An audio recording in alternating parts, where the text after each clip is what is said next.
Olá, meus amigos, mais um vídeo para colaborar com vocês em seu estudo, em seus estudos para galgar aí o cargo público. É com grande alegria que nós estamos aí estudando sobre atos de ofício.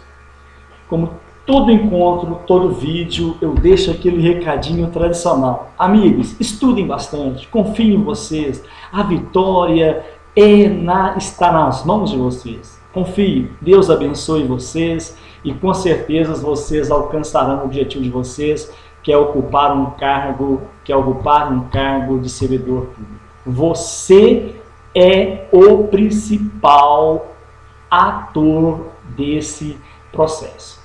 Então, faça por onde, trabalhe, tenha disciplina, estude bastante, todos os dias. Reveja esse vídeo quantas vezes for necessário. Eu confio no seu potencial, você deve confiar em você e com certeza você vai alcançar.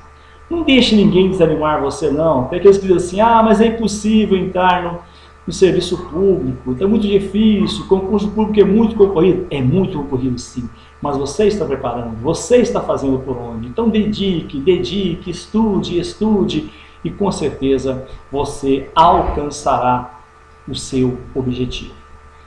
Quer falar com o professor Hernando?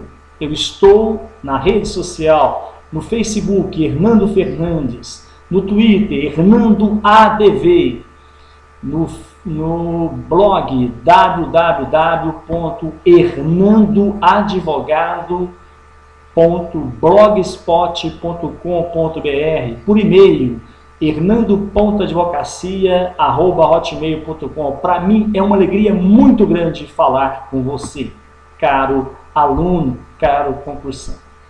O que eu peço a vocês é que compartilhem esses vídeos, divulgue essa ideia, divulgue esse projeto de colaboração com aqueles que estão estudando, estão galgando, estão buscando o serviço público. Hoje nós vamos falar sobre nulidades, vamos falar sobre os prazos e depois eu vou começar a fazer aquela pincelada pelo processo civil, pelas matérias, pelos conteúdos que fazem parte do edital do TJMG. Quero deixar bem claro com vocês, nós vamos esgotar todo o conteúdo exarado no edital do TJMG. Se você estudar, rever várias dessas aulas, com certeza você alcançará esta vitória. Eu confio nisso, eu quero ver vocês ocupando o cargo, eu quero ver você ocupando o cargo de servidor público do estado de Minas Gerais. Ou de outros estados, que eu estou aí com alunos de todos os estados. Vamos lá. Das nulidades. Quando a lei prescrever determinada forma, sob pena de nulidade, a decretação desta não pode ser requerida pela parte que lhe deu causa. Lógico. Se você deu causa à nulidade, você mesmo vai requerer a nulidade? Não tem como, caros colegas. Então, quando a lei prescrever determinada forma, sob pena de nulidade, a decretação desta não pode ser pela parte que causou a nulidade. Quando a lei prescrever determinada forma sem cominação de nulidade, o juiz considerar válido o ato se realizado de outro modo lhe alcançar a finalidade. A lei não prescreve a forma. Não há nenhuma cominação quanto à nulidade do ato.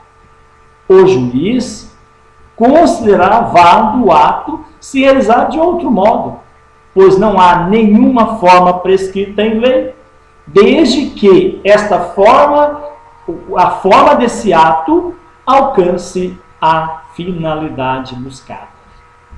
A nulidade dos atos deve ser alegada na primeira oportunidade em que couber a parte falar nos autos. Preste bem atenção, sob pena de preclusão, de você não poder mais alegar essa nulidade. A nulidade dos atos deve ser alegada na primeira oportunidade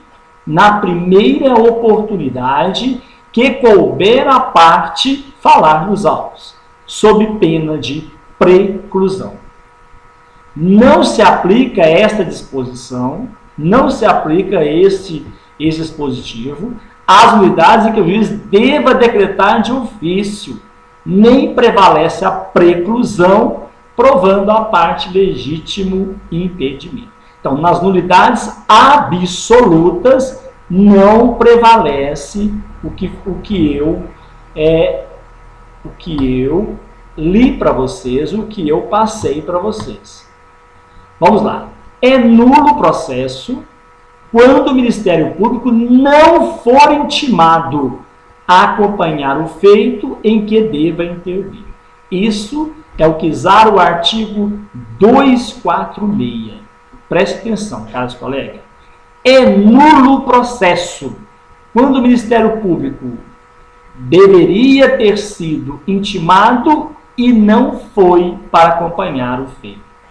E a presença dele era descrita em lei e não foi intimado. Então, é nulo o processo. Parágrafo único. Se o processo tiver corrido sem conhecimento do Ministério Público, o juiz o anulará a partir do momento em que o órgão deveria ter sido intimado. O processo iniciou, primeira parte, segunda parte, caminhando. Chegou o momento que deveria ter intervido o Ministério Público. O Ministério Público não interveio por falta de intimação. Neste caso, a partir daquele momento que o Ministério Público teria que ter intervido no processo, o juiz decretará a anulação desses atos que foram realizados após o momento que o Ministério Público deveria ter intervido. Muito bem. Artigo 247. As citações e as intimações serão nulas quando feitas sem a observância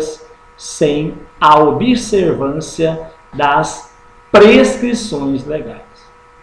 Se a citação ou a intimação não for feita de acordo com as normas, de acordo com os quesitos da lei, ela será nula.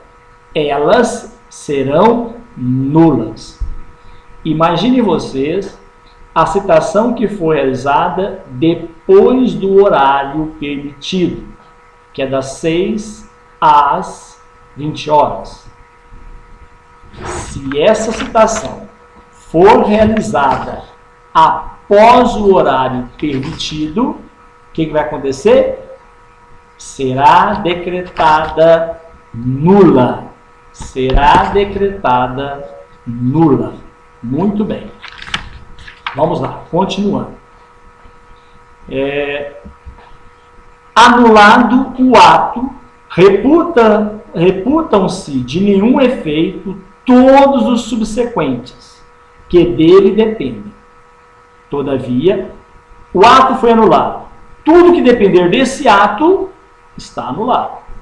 Todavia, a nulidade de uma parte do ato não prejudicar as outras que dela sejam independentes. Se o ato foi anulado e tem algum procedimento que tem alguma parte do ato que não tem relação com o anulado, então não há que se falar em anulação desta parte. O juiz, ao pronunciar a nulidade, declarará que os atos são atingidos, ordenando as providências necessárias a fim de que sejam repetidos ou retificados. Vamos lá, vamos compreender esse dispositivo, que é o artigo 249 do CPC. O juiz, ao pronunciar a nulidade, declarará que atos são atingidos. Quais atos são nulos? Esse. Ordenando as providências necessárias a fim de que sejam repetidos esses atos que o juiz declarou nulo, ou retificados, ou corrigidos, aqueles que couberem correção. Parágrafo 1º. O ato não se repetirá, nem se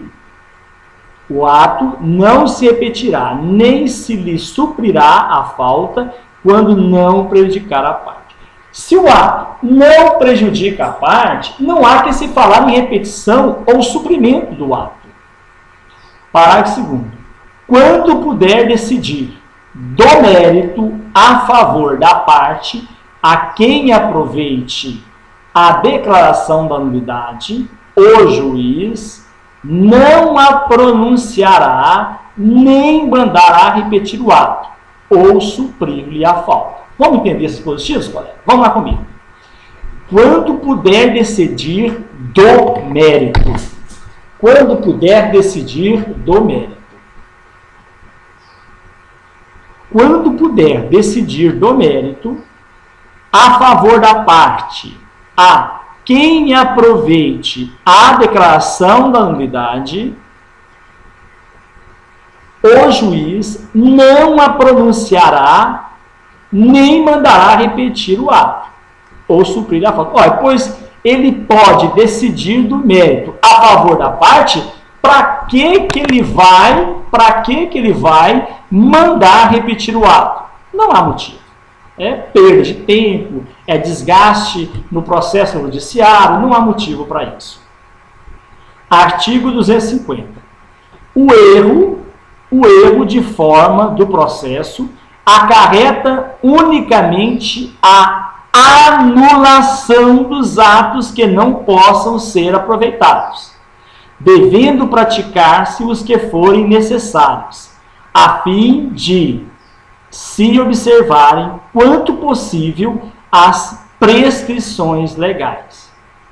Vamos compreender esse dispositivo? Professor, está difícil? Não está.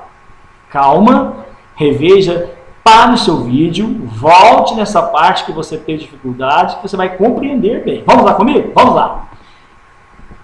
O erro de forma do processo acarreta unicamente a anulação.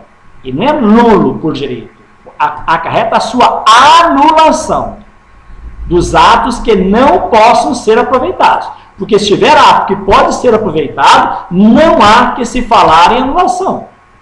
Devendo praticar-se os que forem necessários, a fim de se observarem, quando possível, as prescrições legais. Parágrafo único. Dar-se-á o aproveitamento dos atos praticados, desde que não resulte prejuízo às partes. Aquele ato, ele é até anulável, mas ele não causa prejuízo nenhum para as partes, não há que se falar em anulação dos atos. Anulação do ato. Anula-se o ato se ele der prejuízo para a parte. Agora, dos prazos. O processo, caros colegas, ele é uma sequência de atos estabelecida pela lei. Entretanto, esses atos devem ser realizados ou deveriam, conforme livre consentimento das partes, dos juízes ou dos auxiliares da justiça. Todo o procedimento é apresentado com os prazos a serem cumpridos. Artigo 177. Atos processuais realizar-se-ão nos prazos prescritos em lei, nos prazos escritos em lei.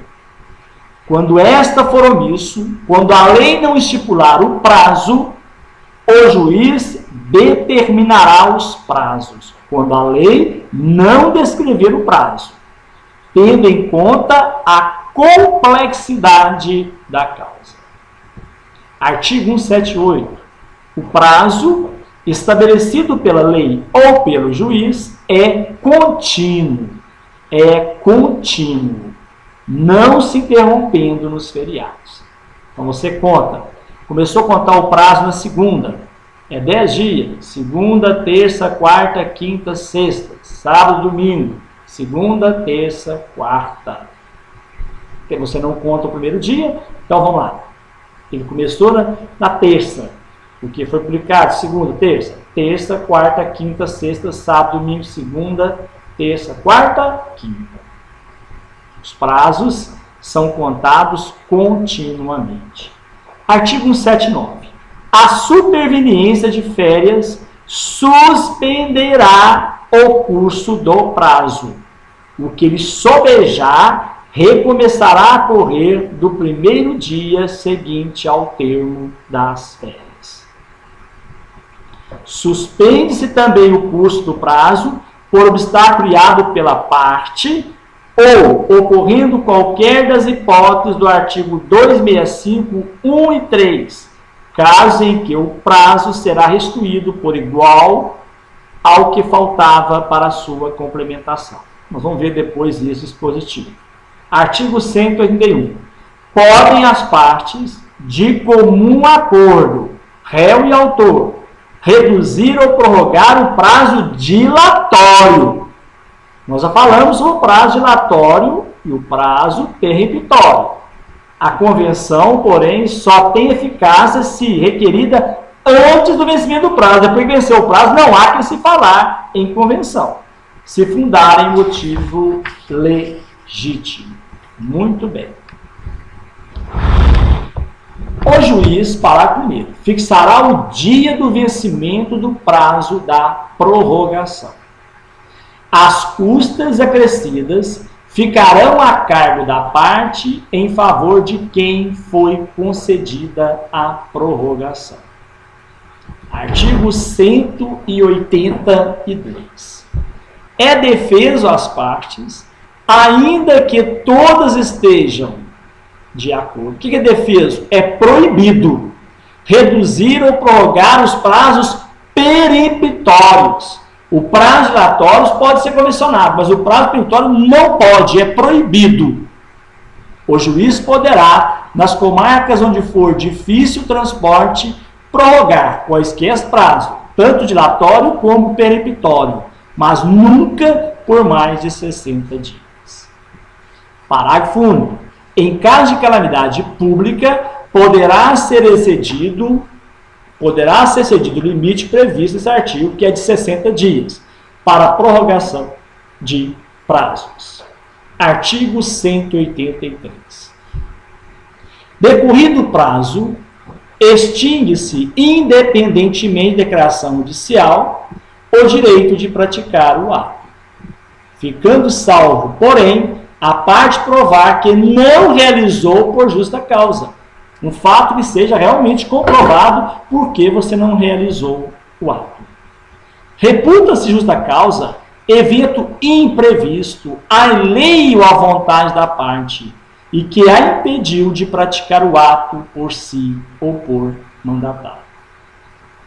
Verificada a causa justa, o juiz permitirá à parte a prática do ato no prazo que ele assinou. Artigo 184. Vocês estão vendo que nós já falamos dessas matérias. Agora nós estamos colocando aí, fazendo a leitura do dispositivo legal. Salvo disposição em contrário, computar-se-ão os prazos, excluído o dia do começo e incluindo o dia do vencimento. Imagine vocês que foi publicado o prazo para o réu se defender. Foi publicado dia 15. Então você começa a contar dia 16, 17, 18, 19, 20, 21, 22, 23, 24, 25, 26, 27, 28, 29, 30. 15 dias. Se dia 30 for no domingo, você vai contar no dia 1º ou no dia 31. Vamos lá. Considera-se prorrogado o prazo até o primeiro dia útil, se o vencimento cair em feriado ou em dia em que for determinado o fechamento do fórum, o expediente forense for encerrado antes da hora normal, os prazos somente começarão a correr do primeiro dia útil após a intimação. Intimou dia 15, começa a contar dia 16. Artigo 185. Não havendo preceito legal, nem assinação pelo juiz, será de 5 dias o prazo para a prática de ato processual a cargo da parte. Preste bem atenção. Não há previsão legal. O juiz não estipulou o prazo. O juiz não descreveu o prazo. Então, o prazo legal será de 5 dias para a prática do ato processual. Artigo 186. A parte poderá renunciar ao prazo estabelecido exclusivamente em seu favor. Deu 5 dias, ela imediatamente, no dia seguinte, ela já entra, já toma as medidas cabíveis que forem necessárias. Renunciou os 4 dias que tem. Porque são 5, fez no primeiro, então os 4 dias estão renunciados. A parte, em qualquer grau de jurisdição, havendo motivo justificado, pode o juiz exceder por igual tempo os prazos que este código lhe assina. De novo, em qualquer grau de jurisdição, havendo motivo justificado, o juiz pode exceder por igual tempo os prazos que o código descreve. Artigo 188, 188. Computar-se-á em quádruplo o prazo para contestar. Isso é importante, cai em todas as provas. E em dobro para recorrer, quando a parte for a Fazenda Pública ou o Ministério Público. Olha uma questão que eu tenho aqui para vocês verem como que cai. Assinale a assertiva correta. Computar-se-á em dobro o prazo para contestar e em quádruplo o prazo para recorrer quando a parte for a Fazenda Pública ou o Ministério Público. Essa questão está errada, porque a banca trocou os prazos. Na verdade, é computar-se-á em quádruplo o prazo para contestar e em dobro para recorrer quando a parte for a Fazenda Pública ou o Ministério Público. Mais uma questão. Contar-se-á em quádruplo o prazo para recorrer e em dobro o prazo para fiz uma confusão, fiz a leitura errada, desculpa, vamos lá. Contar-se-á em dobro o prazo para contestar e também em dobro para recorrer, quando a parte for a Fazenda Pública ou o Ministério Público. Errada, questão errada. Porque o dispositivo fala, computar-se-á em quádruplo o prazo para contestar e em dobro o prazo para recorrer, quando a parte for a Fazenda Pública e o Ministério Público. Artigo 189. O juiz proferirá os despachos de expediente nos prazos de 2 dias. As decisões no prazo de 10 dias. Falamos de despacho, falamos de decisões, né? Artigo 190. Incumbirá ao serventuário remeter os autos conclusos em 24 horas e executar os atos processuais no prazo de 48 horas contado 1. Da data em que houver concluído o ato processual anterior, se lhe for imposto pela lei. Da data em que tiver ciência da ordem quando determinado pelo juiz. Parágrafo único. Ao receber os autos, certificará ao serventuário o dia e a hora em que ficou ciente da ordem referida no item 2, que é da data em que tiver ciência da ordem quando determinada pelo juiz. Artigo 191. Quando os litisconsortes tiverem diferentes procuradores, ser-lhes-ão contado em dobro os prazos para recorrer e para contestar. A banca mistura aí os litisconsortes com a Fazenda Pública e o Ministério Público. Tome cuidado, né?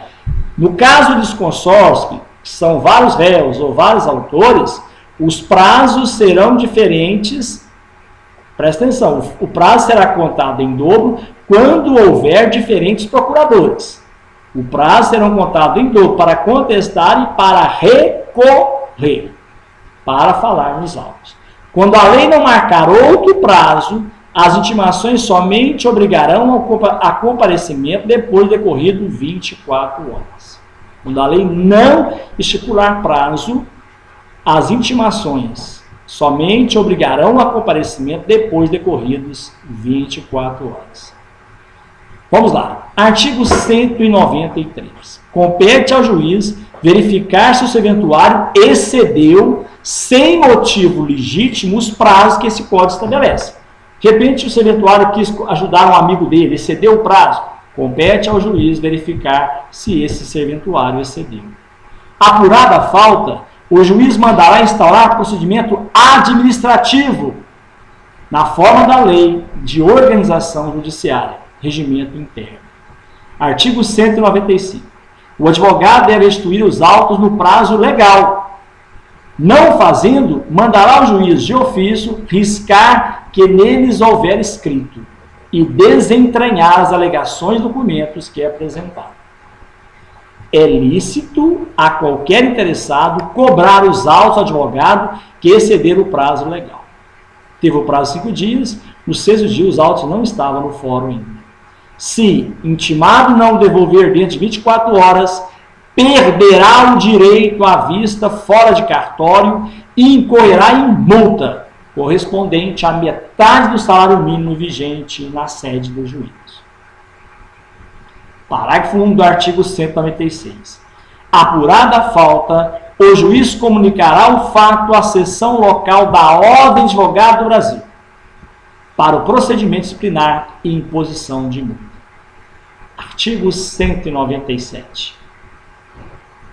Aplicam-se ao órgão do Ministério Público e aos representantes da Fazenda Pública as disposições constantes, que é sobre a entrega dos autos, que é sobre os autos que foram riscados, que foram danificados.